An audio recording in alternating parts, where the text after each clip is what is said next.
Hey Recycler friends, let's turn scraps into showstoppers.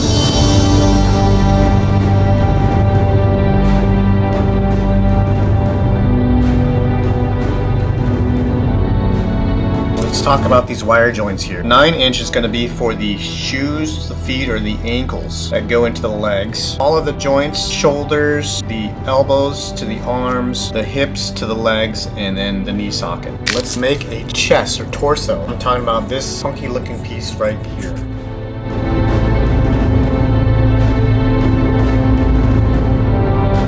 Yeah, that looks good. That looks a lot better because when we put this on, it doesn't look so balled out here. It starts to look a little bit more like hair on the top.